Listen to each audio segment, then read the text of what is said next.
Okay, good evening, everyone. Good evening. Hope you hear us well. Welcome all. We have a very beautiful class tonight. Baruch Hashem.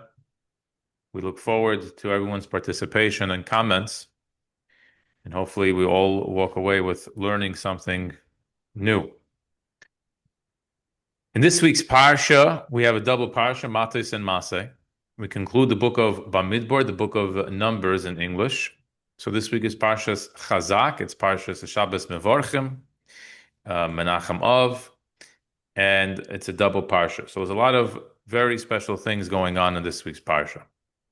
Now, one of the beautiful stories of our history is the story of the Jewish people conquering the land of Israel. The land of Israel is bordered on the right, on the eastern side of Israel. The border is the Jordan River. The Jewish people were on the eastern side of the Jordan River. So you were in Jordan, what today would be called Jordan, I guess. And we were crossing westbound into Israel. That's the way the Jewish people came from Egypt after 40 years traveling. And we know why were we in the deserts for 40 years? Because the story of the spies, the story where God was not happy that the 10 spies came back and gave a negative report on the land of Israel, and the Jewish people bought into that negative report. They complained that they did not want to go to the land of Israel. So God said, you'll all die out in the desert over the course of 40 years, and only the next generation will go. So this was a very difficult period of time for the Jewish people, the story of the spies. It remains as a stain on our history that we didn't have our full trust and faith in God's plan. We thought we knew better. And the repercussions of our poor choices were recorded in the Torah for all of us to learn and to study and to know. Fast forward 40 years later. We are about to cross over the Jordan. We're coming at the end of the 40 years. It's the end of the 40 years of the desert. And the Torah introduces us to a story of two tribes, the tribe of Reuven and the tribe of Gad. Reuven and Gad were an interesting group of people because they had a lot of livestock, an extraordinary large amount of livestock. And they come to Moshe Rabbeinu and they say as follows: we want to remain on the eastern side of the Jordan River. We don't want to cross the Jordan and go to Israel because this land on the eastern side of the Jordan River is much better for our livestock. So we would prefer if actually we would stay here on this side of the Jordan River, and we don't want to join the rest of the Jewish people in Israel. Now you could imagine when Moshe Rabbeinu hears this, Moshe Rabbeinu is upset about it. very disturbed by this. You mean to tell me that we're going to go through this whole thing again now? Like, have we not learned over anything over the last 40 years? Did you guys not get the memo of why your parents all died out in the desert? Really? You're coming now that you don't want to enter into the land of Israel? You want to stay on the eastern side of the Jordan River? Moshe Rabbeinu is extremely disturbed by this. And he recounts to them, telling them how disturbed he is. He expresses to them the emotional toll that this just took on him. Like, really? You're killing me with this. He goes through the history. This is exactly what happened when we came up from Egypt and we had this whole story, and God was very upset, and God said, we're going to keep you in the desert for 40 years. So they come to Moshe Rabbeinu and tell him, no. We weren't clear. We weren't clear. Let's clarify. We want the Jewish people to conquer the land of Israel. Not only do we want them to conquer, we will go with them into battle. It's not like we're saying we're scared. It's not like we're saying we're worried. Not at all. As a matter of fact, we will arm ourselves together with the rest of the Jewish army, and we will fight the battle to conquer the land of Canaan. But we have a technical or a practical request. Because this land right here, which we've already conquered from Sichon and Og. We own this land now. We meaning the collective body of Jews. So we would prefer. We don't need an inheritance in the land of Israel. We're just fine remaining on this side of the Jordan River. So like our wives and our kids will stay here. Our animals will stay here. We'll go to fight. The men will go fight with the Jews, and we're not nothing against Israel. So we're not like that story that happened 40 years ago. So Moshe Rabbeinu responds and he tells them, we'll have to make a deal.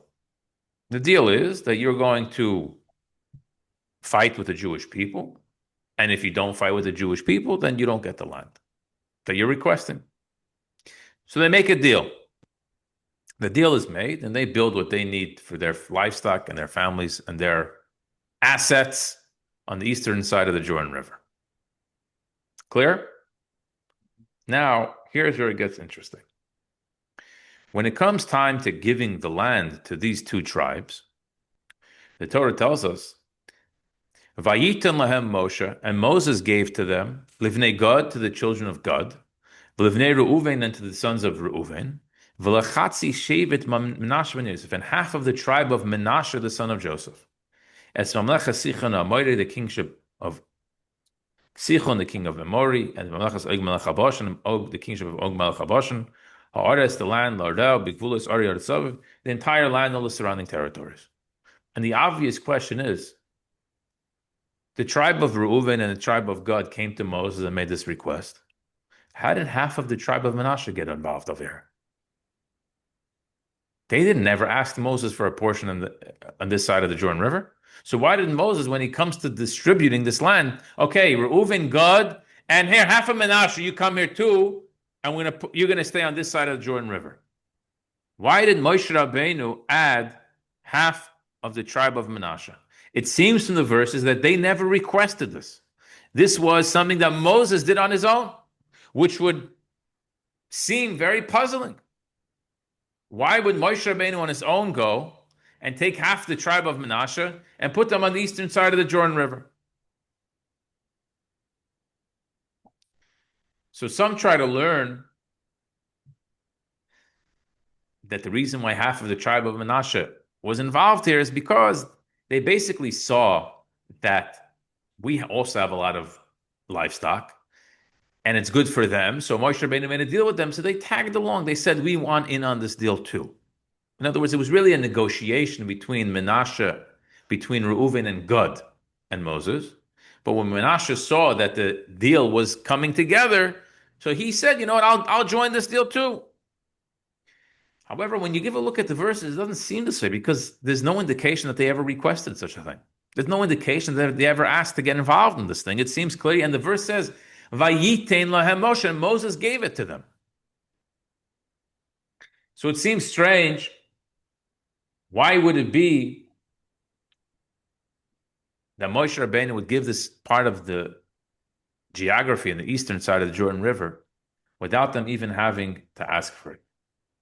And the question is even stronger because if you give a look in history at the recordings and the teachings of our rabbis and the sages in different places throughout Jewish literature, it seems to be that we don't really look too fondly at Reuven and Gad for their request. We sort of actually consider it to be like something they did wrong. That these two tribes would request to stay on the eastern side of the Jordan River. Why? Because of their money. It means that their money and their assets were more precious to them than the land of Israel. That's a clear indication, no? If you say, can we stay here because we have assets that we feel this land is better for our assets, that means you care more about your money and your assets than you care about the land of Israel, which, historically speaking, this is obviously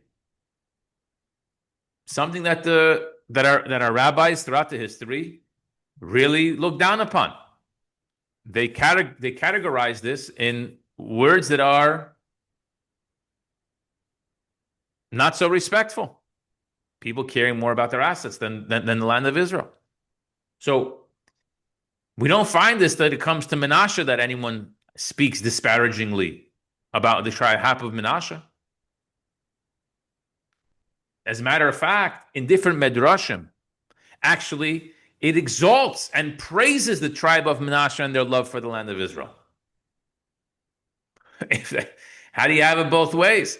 If for Reuven and Gad to remain on the eastern side of the Jordan River was problematic, we'll call it, it triggered Moshe. Fine, at the end he gave in, they made a deal. But the fact that it initially bothered him and triggered him, that is an indication in and of itself that there was something not okay, right? So why is it when it comes to Menashe, Moshe gives them half the tribe of Menashe to stay here on this side of the Jordan River, and yet we don't find that anything not nice spoken about Menashe. On the contrary, the tribe of Menashe is praised in different medrashim and different texts for their love for the land of Israel. So what's going on over here? So in order to understand this, the Rebbe explained, gave a beautiful interpretation and an explanation to understanding this story in the Torah. In order to understand it, we have to go back to last week, what we read in the Torah last week. Last week we read that God told Moses that he would not be allowed to enter into the land of Israel. However, what did God tell him to do? Does anyone remember? He said, you can't go in, but what can you do? Look at it. Oh, look at it. Look at it. He said, you can look at it. Go up to the top of the mountain and give a look, and you'll see the whole land. Right?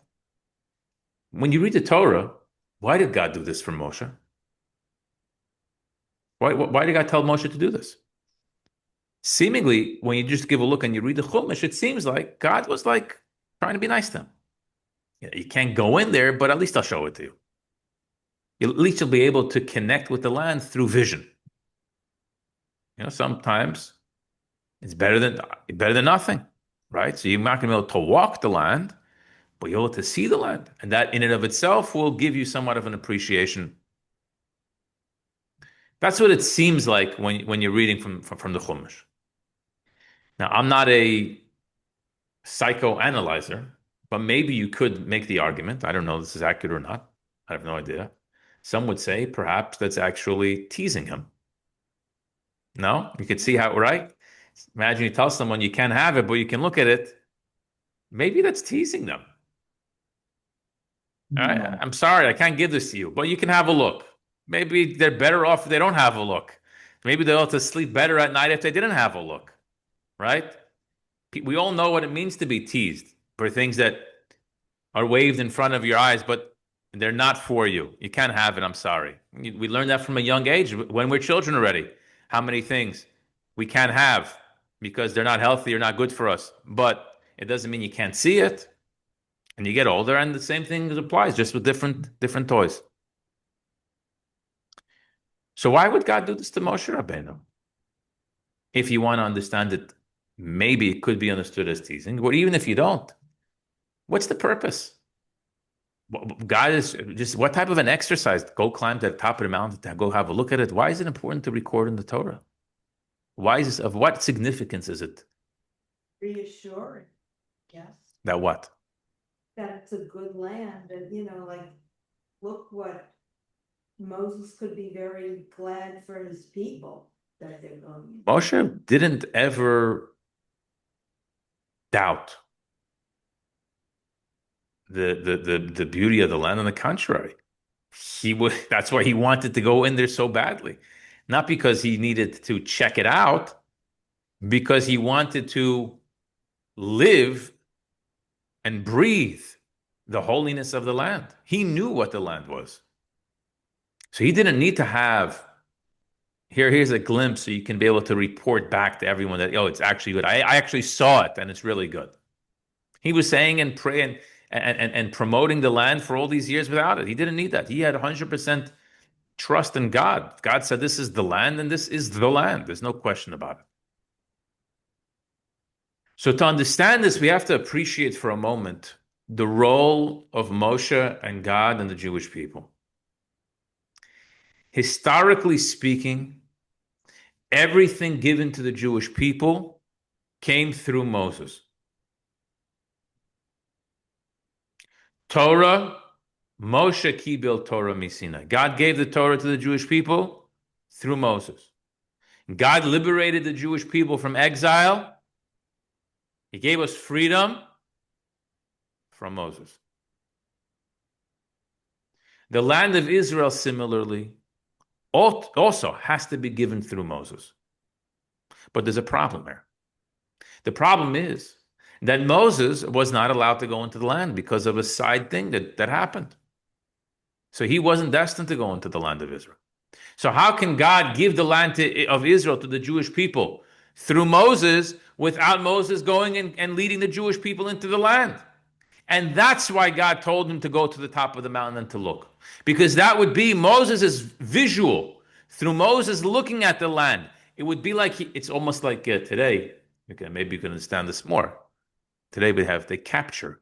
Why do they say you take a picture of something? You capture it on the lens, right? You capture it. It's a form of capturing. Well, it's not physically capturing it, but when you see something, you capture it in a certain sense. Moses, by going to the top of the mountain and seeing the entire land, he captured the land. And now the Jewish people were able to take it a step further and actually go and conquer the land. But had Moshe not gone to the top of the mountain and not seen the land of Israel, then the Jewish people wouldn't be able to take it to the next step. We wouldn't be able to conquer the land of Israel because the way the system works is that God gave to the Jewish people through Moses. Everything. Similarly, the future, when Moshiach comes, also is connected with Moses. The verse says, the pasuk says in Micha, Ki meitzeischa me'eretz Mitzrayim adon neflois. That in the future, redemption, when Mashiach is going to come, God promises to the prophet Micah that I'm going to show you great wonders, like when you left Egypt, which means the prophets are connecting the exodus of Egypt with the future redemption. Like when you left Egypt, I'm going to show you wonders. In other words, it's continuation. It's almost like a connection point. Moses and the future redemption. Why? Because all Jewish freedom came about through Moses. Moshe Rabbeinu was the manifestation through which God brought about and brings about freedom for the Jewish people. So he is the generator of the future redemption as well. And now we find over here something very fascinating. When it comes to the future, a little political. We'll get a little political today. There's something called the Greater Israel Project. You know what the Greater Israel Project is? The Greater Israel Project is something that the anti-Semites of the day accused the Israeli government of. They accused the government of wanting to expand the borders of Israel to biblical Israel, which means Israel will extend all the way, I don't know exactly to where, but let's say even parts of Jordan, parts of Syria, parts of Lebanon, even maybe some areas of Saudi Arabia, Iraq. I don't know exactly the exact borders where breakdown is. So you see, everything the Israeli government is doing today is in order to expand the borders of it. It's called the Greater Israel Project. They say the Jews believe in the Greater Israel Project.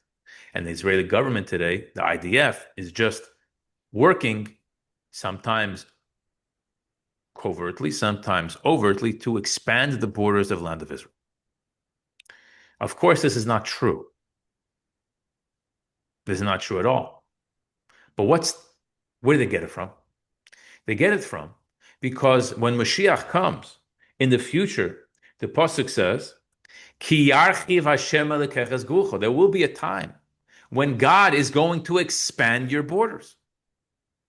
The Israel that the Jewish people conquered, the land of Canaan, that Joshua conquered, the land of Israel where David reigned and Shlomo Melech reigned, and where the first Beis Hamikdash and the second Beis Hamikdash stood. That was the land of Israel as it was promised to the Jewish people then. However, at the same time, God also says that there will be a time in the future when we are going to, meaning we, meaning God, is going to expand the borders of Israel after Mashiach comes. This is going to be one of the things that Moshiach is going to do, not the Israeli government, not the Jewish people today. This is not on our agenda. We have no agenda to do this. We have an agenda to bring Moshiach. That's on our agenda. When Moshiach comes, the entire world, not through force. There's not going to be a battle, because when Moshiach comes, there will be no more wars. Lo yisa goy al goy cherev. There will be no more wars between nations. But God says at that time, I'm going to expand the borders of Israel to the lands of Keni, Knizi, and Kadmoni, the Hebrew nations, the Hebrew words of the nations of Keni, Knizi, and Kadmoni. So now, Keni, Knizi, and Kadmoni still not part of today's Israel, or even biblical Israel, we would call original biblical Israel, the land of Canaan. But if it's going to happen when Mashiach comes, it has to be somewhat connected to Moshe Rabbeinu. Because everything that happens in the future has to be a little bit connected to Moshe Rabbeinu. So where do we find a connection between Moshe Rabbeinu and expanded borders of the land of Israel that will happen, Mitzvah Hashem, very soon when Mashiach comes? And the answer to this question is, that's why Moshe Rabbeinu took a tribe that didn't ask. And he said, you guys come here. I'm going to put you on a post outside of the borders of Israel.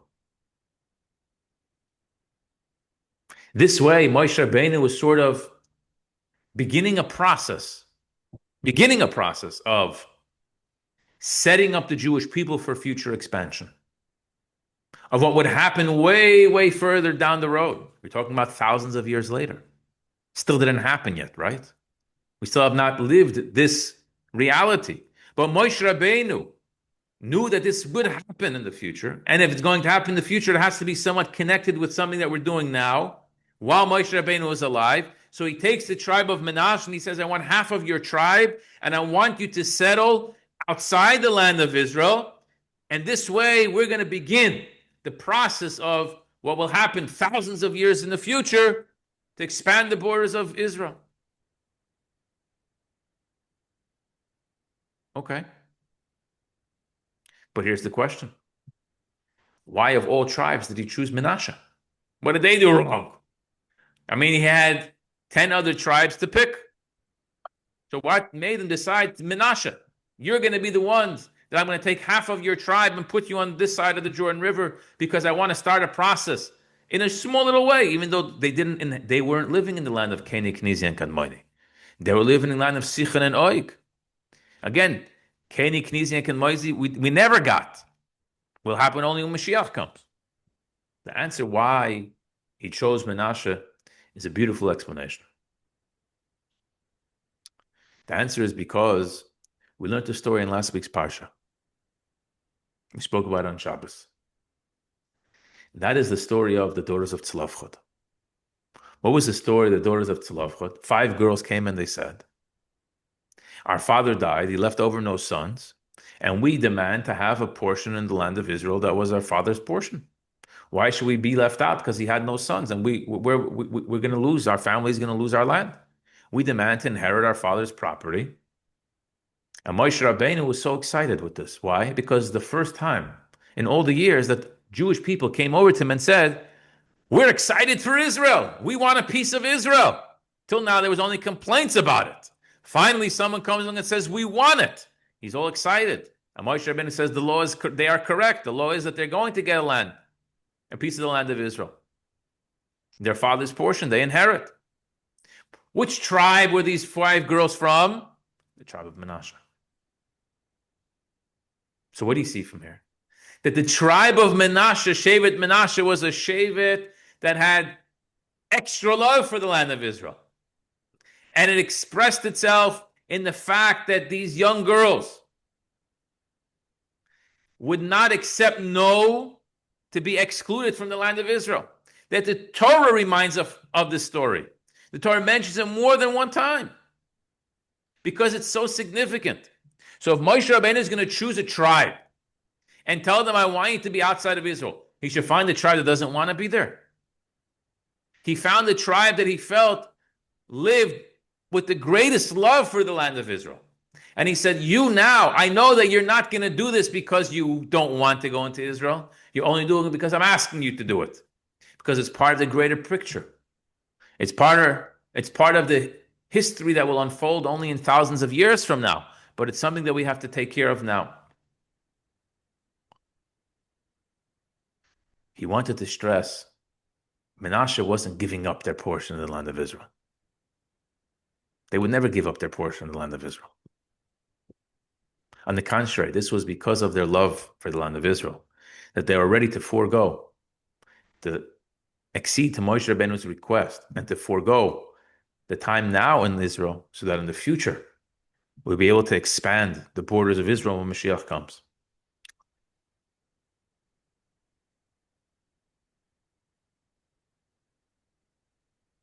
So this is a beautiful and fascinating teaching of how Menashe gets inserted into this whole story. Half of the tribe of Menashe gets inserted over here. Now we know why. And now we know why for the future the tribe of Menashe is praised for their love for Israel.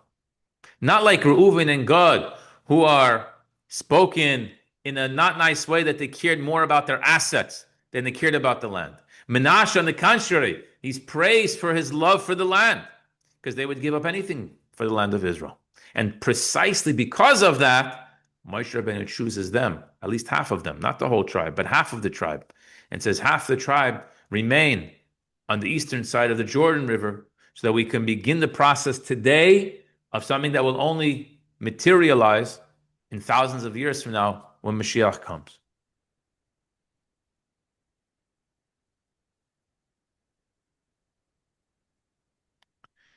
With this explanation now, we can understand something further. And that is as follows. At the end of Parsha, in Parshas Masay, the Torah tells us, the last Parsha, Parshas Bamidbar, the Torah tells us as follows, that there are 6 cities of refuge. What's a city of refuge? You remember what the Ari Miklat, what's a city of refuge? City of refuge is a city. Killed somebody by accident? Yeah. So someone kills by accident, they could run, it's like a safe space for them. Otherwise, the relative of the deceased, the one that was murdered, accidentally murdered, they can come after them and they could avenge their blood. So the Torah says, before the relative gets a chance to get you, you can run into an Ari Miklot, a city of refuge, and you can remain there. And that, On someone, if it was an accidental death, yes, and outside of the Ari Miklat, outside of the city of refuge, yes, but not inside the Ari Miklat. So this was a safe space for such types of people. You got to get there quick. You got to get there quick, which is why they had to set up roads. There was roads and signs on all the roads and paved the roads. They had to make sure, because they knew that people were going there. They had to get there quickly. 100% right. This was the responsibility of the community to upkeep the Jewish community at large. So how many Ari Miklot were there? 6. 3 in Israel and 3 in the eastern side of the Jordan River. So we get 3 for 9.5 tribes and 3 for 2.5 tribes. A lot of murders on the eastern side of the Jordan River, I guess, were taking place, right? Which is a question in and of itself. Why did they need so many cities of refuge on the eastern side of the Jordan River for only 2.5 tribes? But the question that we're going to deal with is as follows. Who lived in the cities of refuge? The Levium, the Levites. The tribe of Levi did not get a portion in the land of Israel. They had no real estate. They owned no real estate in the land of Israel. It was divided by the 12 tribes. In tribe of Levi, Yosef was divided into 2, and the tribe of Levi didn't get. So where did the Levites live? Everyone had to live somewhere, right? So the cities of refuge, it's like we could call it public housing. So the cities of refuge were places where it wasn't part of a tribe, but that's where the Levites could live. That's where the Levium set up their shop. Now, 3 cities of refuge on the eastern side of the Jordan River. The Levium, the Levites, were not known for people that cared more about money and assets On the contrary, these were people that their whole job in life was to be of service for God, to help the Kohanim, the priests, to represent the Jewish people in the temple, to be there as helpers. So why do they need 3 cities of refuge? And the Levim stayed in these 3 cities of refuge on the eastern side of the Jordan River. They didn't have it wasn't necessary for their assets. So why would they set it up this way?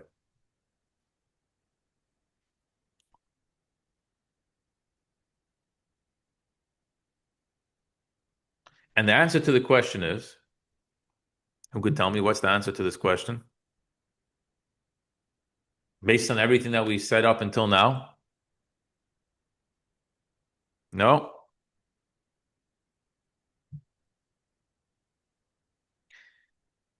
Levi was like the half a tribe of Menashe. A similar idea.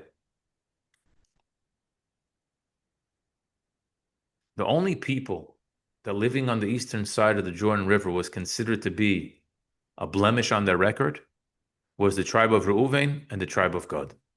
Because they were there for their assets, to protect their assets, to grow their assets. That's why it remains a blemish, because that was their priority in life. And they said it clearly. At least give them credit for it. They said clearly what their priorities were in life. However, to live on the eastern side of the Jordan River in and of itself, just to be there, is not a bad thing. Not only is it not a bad thing, it could be part of a Future. expansion of Israel project. This is part of the greater Israel project. The Leviim were the people designated to live along with half of Menashe, a big chunk of the tribe of Levi as well, because we need holy people. We need people that are God-centric. We need people that look out for their fellow brethren. We need tzaddikim. We need righteous people to be the ones, the pioneers, to embody what it means to expand the borders of the land of Israel itself. And we know one thing, that the Levites, their heart was always in Jerusalem, because that's what their main role was in life. The only reason why they were here was to try to do whatever they could in their capacity at that time to expand the borders of the land of Israel when it would be necessary, as seen as necessary. And that's why the tribe of Levi, if you remember, when it came to the sin of the spies, the tribe of Levi wasn't part of that sin of the spies. They weren't part of the sin of the spies. The tribe of Levi wasn't part of the sin of the golden calf. The tribe of Levi was always the goody-goodies. They were always remained the righteous ones. That's precisely why God chose them to be the priests and the Levites in the Holy Temple, because they didn't engage in the other things that the Jewish people got caught up with and mixed up with while we were traveling in the desert. So because the tribe of Levi, who never got caught up in the sin of the spies to begin with, they always showed an appreciation for the land. They always had confidence in God. They always trusted 100% that this is our land.